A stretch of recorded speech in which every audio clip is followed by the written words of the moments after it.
Assalamualaikum warahmatullahi wabarakatuh. Salam sejahtera kepada semua warga Kementerian Alam Sekitar dan Air. Pada hari ini saya ingin berkongsi pandangan saya tentang cara hidup lestari dan saya ingin membacakan sebuah puisi daripada kumpulan puisi Zaini Ujang Kunih yang berjudul Lestari. Puisi ini pun berjudul Lestari. Ya, dan puisi ini saya tulis pada 27 Mac 2018. Mari menghayati budaya hidup lestari, mengurang pencemaran, meningkat jati diri, rendah karbon pembangunan insani, pemikiran hijau berfungsi bestari, tindakan berhemah bersalut budi, amalan mulia manfaat bergenerasi, melaksana amanah dirahmati ilahi. Dalam puisi yang ringkas ini ada beberapa frasa penting yang saya fikir perlu difahami oleh semua warga Kementerian Alam Sekitar dan Air. Pertama sekali, pada baris yang pertama ialah menghayati gaya hidup lestari. Gaya hidup lestari itu bermakna pengurangan pencemaran secara gaya hidup, bukan secara perundangan, bukan secara rasmi. Contohnya, kalau selama ni kita menghasilkan 0.8 kilogram sampah sehari, itu purata rakyat Malaysia, warga kasar mestilah berusaha untuk mengurangkannya menjadi 0.7, 0.6. Kalau sebaik-baiknya sedikit sangat sampah. Caranya ialah kita guna semula sampah tersebut. Contohnya kertas kita gunakan untuk pelbagai tujuan. Kalau di rumah kita ada minyak masak, kita recycle balik minyak masak tu, boleh hantar ke tempat-tempat pelupusan minyak masak yang kita boleh jual pun. Ya, kalaulah kita ada barangan elektrik seperti televisyen, seperti komputer lama, kita kena lupuskan secara teratur yang diadakan setiap hari Sabtu hujung bulan oleh Jawatan Alam Sekitar. Ini kita panggil e-waste. Dan perkara-perkara tersebut secara tak langsung akan mengurangkan jumlah bahan yang kita buang. Dan ini sangat penting sebab semakin banyak barang yang kita buang di dalam tong sampah, semakin sukar untuk kita menguruskan sampah tersebut. Sebab cara pengurusan sampah di Malaysia sekarang ni sebahagian besar ialah menggunakan tapak pelupusan yang semakin lama semakin sedikit jumlah yang boleh ditampung. Yang kedua ialah mengurangkan pencemaran, meningkat jati diri. Biasanya apabila kita menyebut tentang jati diri seseorang, dia selalu menyebutkan tentang apakah makanan yang dia makan. Saya makan makanan yang lazat, saya makanan yang mahal, makanan yang dimakan di tempat-tempat yang mewah dan seumpamanya. Dan kadang-kadang tidak menunjukkan jati diri yang lestari, tidak mencemarkan alam sekitar. Sebagai contohnya, kita makan banyak dan kita buang pun banyak. Kajian menunjukkan 40% daripada sampah yang ada di Malaysia ini adalah daripada hasil makanan ataupun sisa makanan. Dan ini sangat menakutkan sebab jumlah sampah yang mengandungi makanan tersebut bernilai 4 bilion setiap tahun. Bayangkan kita boleh kurangkan jumlah makanan yang kita makan apa yang mampu saja. Pada masa yang sama, kita tidak membazir makanan dan kita pun tidak terpaksa makan banyak sebab kita terbeli makanan yang banyak. Ya, akhirnya kita menjadi obes, jadi orang gemuk sebab makan banyak. Ini bukan cara pemikiran yang lestari. Cara pemikiran yang lestari, dia makan mencukupi. Kalaulah kita perlu hanya 2 lauk sahaja untuk hidangan makan malam, kita sediakan 2 lauk, bukan kita sediakan sampai 10 jenis lauk. Dan akhirnya yang kita makan hanya bahagian kecil daripada apa yang kita hidangkan. Dan ini akhirnya berakhir dengan sampah sarap.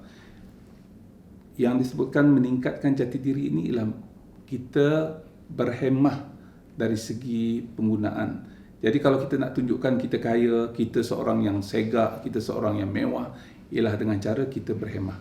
Ya, walaupun saya ada banyak duit, tapi saya hanya makan sekadarnya. Walaupun saya ada banyak duit, saya tak beli baju setiap minggu. Ya, sebab yang nak dipakai itu bukan satu hari kita pakai 10 helai baju, kita pakai mungkin 2 helai saja masa kerja dan masa petang selepas kita pulang ke rumah. Jadi berpada-pada, dan ini yang kita sebutkan sebagai jati diri. Jati diri yang nak kita war-warkan, nak kita hayati ialah jati diri yang tidak mencemarkan alam sekitar, Yang ketiga, rendah karbon pembangunan insani. Rendah karbon itu maknanya kita tidak menghasilkan karbon menerusi penggunaan elektrik yang tinggi. Semakin banyak elektrik yang kita guna, semata di rumah ataupun di pejabat, semakin banyak jana kuasa elektrik yang terpaksa dijana. Dan ini di Malaysia, dalam konteks Malaysia, sebahagian besar daripadanya adalah daripada bahan api yang menghasilkan karbon yang banyak. Contohnya arang batu, gas. Dan ini secara tak langsung akan meningkatkan kandungan bahan-bahan karbon dalam atmosfera yang menyebabkan peningkatan suhu bumi. Dan suhu bumi ini bila meningkat, kita akan dapati banyak ketidaktentuan cuaca. Contohnya, tempat yang sepatutnya ada saljinya semakin menipis. Di kutub utara, kutub selatan, jumlah kawasan yang dilitupi salji semakin sedikit. Dan apakah implikasinya? Implikasinya dia akan meningkatkan suhu atau meningkatkan paras air laut, dan paras air laut ini juga akan menyebabkan pantai-pantai kita akan mudah terhakis. Sungai-sungai kita akan dinaiki oleh air daripada laut dan menyebabkan sungai tersebut menjadi sungai air masin, bukan lagi sungai air tawar. Dan ini menyukarkan kita untuk mendapatkan bekalan air di masa hadapan. Dan pulau-pulau kecil, itu juga dengan bandar-bandar besar yang di pinggir laut, dijangka akan ditenggelami. Sebab itulah banyak negara sekarang ni, sebagai contoh Singapura, Indonesia, mereka telah buat tindakan yang sangat drastik.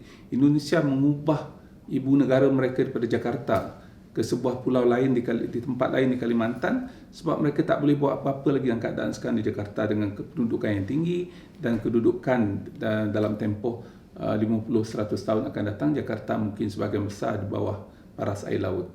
So ini adalah disebabkan oleh peningkatan karbon dalam atmosfera. Dan kita nak pastikan yang warga Kasar, sebab Kasar bertanggungjawab untuk melaporkan perkara ini kepada kerajaan dan kepada United Nations Framework Convention on Climate Change. Setiap 2 tahun kita mesti pastikan yang kita ada peranan, dan warga Kasar mesti menunjukkan leadership, menunjukkan contoh teladan yang baik. Frasa keempat ialah berkaitan dengan pemikiran hijau berfungsi bestari. Pemikiran hijau itu maknanya bukanlah hijau warna daun sahaja. Hijau ini maknanya warna lestari, warna yang kalau kita nak buat perbandingan adalah lawan kepada pencemaran. Jadi bila kita kata pemikiran hijau, pemikiran yang kurang menghasilkan bahan cemar, penghayatan kita mestilah secara tak langsung akan lebih berfungsi kepada aspek-aspek yang telah kita fahami daripada sains dan sebagainya. Sebab itulah disebutkan perkataan bestari di sini. Bestari, orang yang berfikiran hijau ini orang yang bestari, orang yang ada fundamental dalam bidang sains, dalam bidang falsafah, begitu juga dalam bidang pertumbuhan ekonomi yang sustainable, yang mampan. Tindakan berhemah bersalut budi.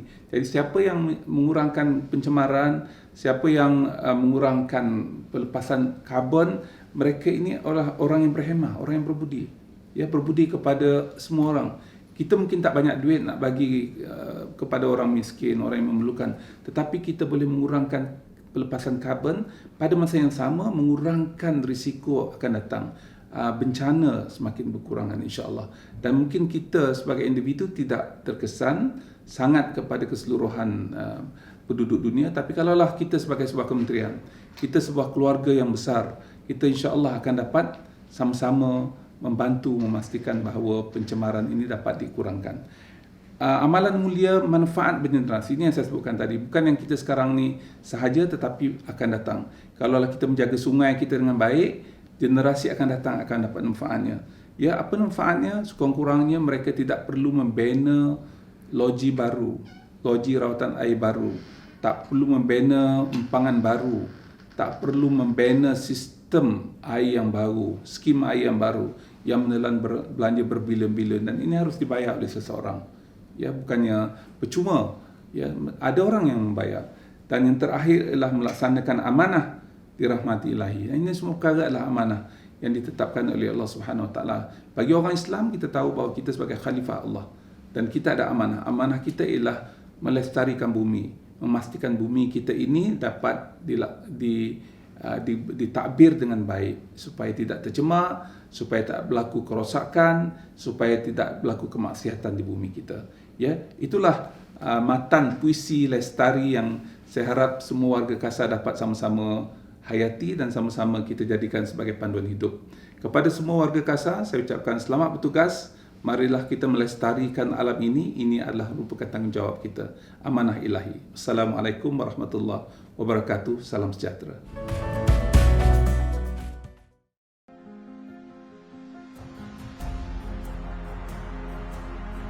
A huge number of species are now on the brink of extinction. Protection of the environment is the key to perpetuating the life. The police will not leave any stone unturned to catch illegal wildlife trader. By fighting transboundary crime, we can live in the safer and better planet. As long as there are still tigers, there will be the Perlitan and the Royal Malaysia Police to protect them. Women has more potential. They can do anything possible. We want to send a message to the world that Malaysia is not a dumping site of contaminated waste or pollution.